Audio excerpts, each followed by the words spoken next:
Ce matin, au Radio-Journal, la Journée nationale de réconciliation avec les peuples autochtones, un événement souligné dans l'ouest du pays. Moi, ce que je pense qui était en train de se passer, c'est des mille et des mille et des mille portes commencent à s'ouvrir. Les cas de COVID-19 commencent à se multiplier au Nouveau-Brunswick. On sait qu'il y a beaucoup d'inquiétudes parmi des parents avec les écoles impactées. Et aux États-Unis, le Congrès parvient à éviter une nouvelle paralysie de l'État.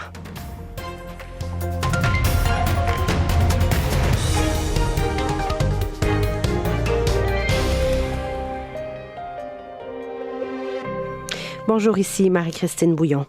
Le Canada a souligné hier sa première journée nationale de la vérité et de la réconciliation pour rendre hommage aux victimes et aux survivants des pensionnats pour Autochtones. Des commémorations ont eu lieu partout au pays et notamment à Winnipeg. Voici Chantalia Louis.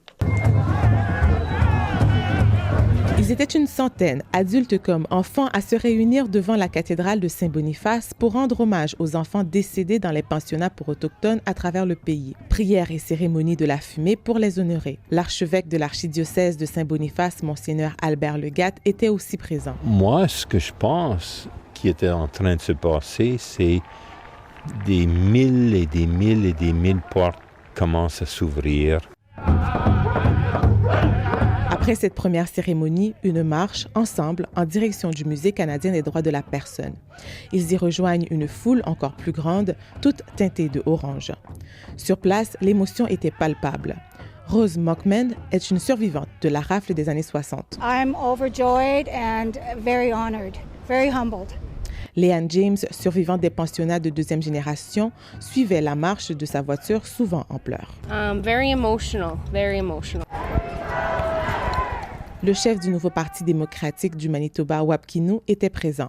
Bien, je pense que l'avenir serait un avenir qui serait amélioré par le travail de tout le monde qui est ici. La marche s'est déroulée dans le calme et s'est terminée au parc Saint John avec un powwow. Ici Chantalia Louis, Radio-Canada, Winnipeg. Par ailleurs, dans certaines provinces, cette journée du 30 septembre était un jour férié, mais ce n'était pas le cas en Ontario ni au Québec. Le premier ministre du Québec, François Legault, a d'ailleurs dû justifier cette décision. On l'écoute, suivi du député libéral Stephen Guilbeault. D'avoir un jour férié additionnel, peu importe le sujet, c'est très coûteux. Puis je pense pas que ça soit nécessaire d'avoir un coût aussi élevé. Toutes les provinces ont un défi d'être compétitive, d'être productive. Ce traumatisme-là, bien des gens le vivent encore aujourd'hui, bien des familles le vivent encore aujourd'hui, et que le premier ministre Legault soit incapable de quelque empathie que ce soit envers tous ces gens-là, c'est, en tant que Québécois, ça me sidère. Et justement, le gouvernement du Québec en fait-il assez pour promouvoir la réconciliation avec les peuples autochtones? Des voix s'élèvent dans le secteur de l'éducation pour réclamer des engagements plus fermes de Québec afin de combler un retard avec les autres provinces. Yannick Dumont-Baron s'est rendu à l'Université de Sherbrooke pour voir comment les futurs enseignants sont sensibilisés aux réalités autochtones. C'est commencé! Ah, c'est commencé! Ah! Présentation de travaux bien pratiques à l'Université de Sherbrooke. De futurs enseignants ont consulté des Autochtones dans le but de transmettre leurs connaissances aux élèves. Cara Edouard s'est intéressée à la littérature autochtone, rarement abordée en classe. C'est une fenêtre sur une réalité qu'on met souvent de côté ou qu'on représente parfois de manière un peu maladroite. Ce cours optionnel, c'est un petit pas pour tenter de combler un retard dans l'enseignement des réalités autochtones. L'une des responsables du cours, Patricia Anne Blanchet. Les enseignants du Québec ne sont pas formés aux réalités, aux savoirs, aux cultures autochtones dans les programmes de formation des universités québécoises, hormis McGill. De son côté, la doctorante Aude Maltais-Landry signale que les futurs enseignants se sentent parfois débordés devant la complexité du sujet. Je pense qu'ils vivent un certain désarroi aussi devant l'ampleur de la tâche parce qu'ils voient qu'au niveau politique, il n'y a pas toujours la volonté de mettre en place des actions. Vice-doyen de la faculté d'éducation, Martin Lépine croit qu'il faut tout élargir. Nous, on devrait toujours considérer aussi les perspectives autochtones dans les choix d'œuvres littéraires, dans les choix d'activités en mathématiques. Sa faculté vient d'embaucher une consultante autochtone pour l'aider dans un projet, il l'admet, qui devrait prendre des années. Ici Yannick Dumont-Baron, Radio-Canada, Sherbrooke.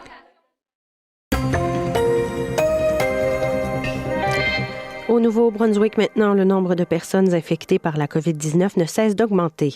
La province a enregistré 99 nouveaux cas hier. C'est un nombre record de nouvelles infections. Voici Héloïse Rodriguez. 99 nouvelles infections, c'est un record pour le Nouveau-Brunswick. C'est comme si le Québec rapportait 1000 nouveaux cas, toute proportion gardée. Donc, c'est une hausse importante. Les hospitalisations demeurent également à un taux record avec 40 personnes hospitalisées, dont 16 aux soins intensifs. 2 personnes de plus sont décédées hier. D'ailleurs, il y a plus de cas actifs en ce moment au Nouveau-Brunswick qu'à n'importe quel autre moment depuis le début de la pandémie. Il y a également des cas dans des écoles de la province, dans des garderies.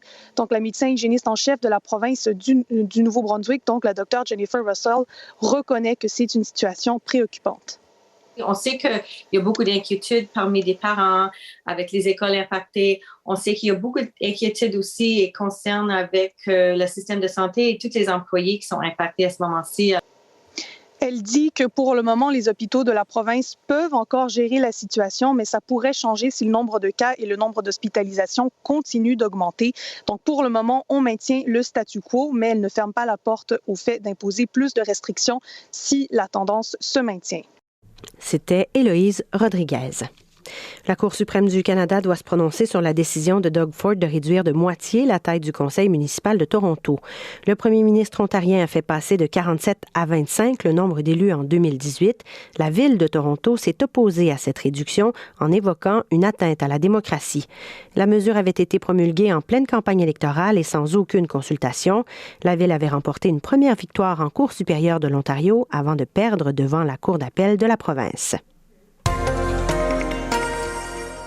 Aux États-Unis, soupir de soulagement, le Congrès américain a réussi hier à s'entendre in extremis afin d'éviter une nouvelle paralysie du gouvernement fédéral.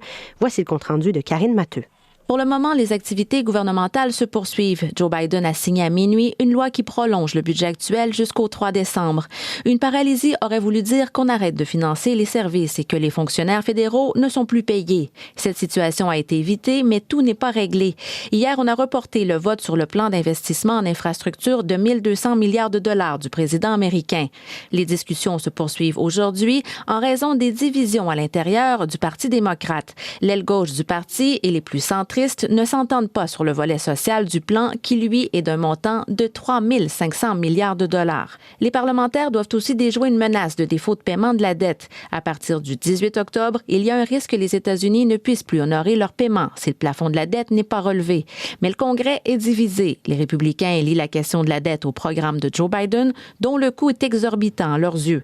Les démocrates rétorquent que cette dette n'a pas été accumulée sous le mandat actuel. Il s'agit plutôt, disent-ils, de payer les cartes de crédit de Donald Trump et des précédents présidents. Aucune issue n'apparaît pour l'instant évidente. Ici Karine Matheux, Radio-Canada, Montréal. Au début de la pandémie, en mars 2020, l'Australie s'est coupée du monde et a fermé ses frontières. Mais dès le mois prochain, les voyageurs pourront à nouveau entrer au pays. Après un départ difficile, la campagne de vaccination va désormais bon train, ce qui laisse entrevoir la fin des confinements à répétition pour les Australiens des grands centres. Grégory Pless est à Sydney. Dans ce pays où 30% de la population est née à l'étranger, c'était une annonce très attendue. L'Australie, à partir du mois de novembre, va rouvrir ses frontières internationales. Elles sont fermées depuis plus de 18 mois. C'est le Premier ministre Scott Morrison qui a donné la nouvelle aujourd'hui. Il est temps de rendre leur vie aux Australiens. Très bientôt, nous serons en mesure de rouvrir les frontières internationales. Et cela permettra aux Australiens complètement vaccinés de voyager à nouveau. Si Sydney et Melbourne sont toujours confinés, le bout du tunnel semble désormais tout proche. Il faut dire qu'après un démarrage très poussif, la campagne de vaccination avance désormais à grands pas en Australie. Scott Morrison n'a pas manqué de le rappeler. Aujourd'hui, on est passé devant les États-Unis en nombre de premières doses administrées. Et 55% des plus de 16 ans ont reçu les 2 doses à la fin septembre. C'est 20 points de plus qu'il y a un mois.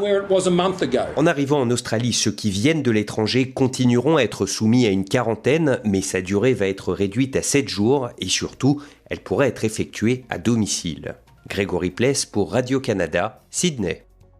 Voilà, nous vous avons présenté le Radio-Journal de Radio-Canada. Merci de l'avoir suivi et bonne journée à notre antenne.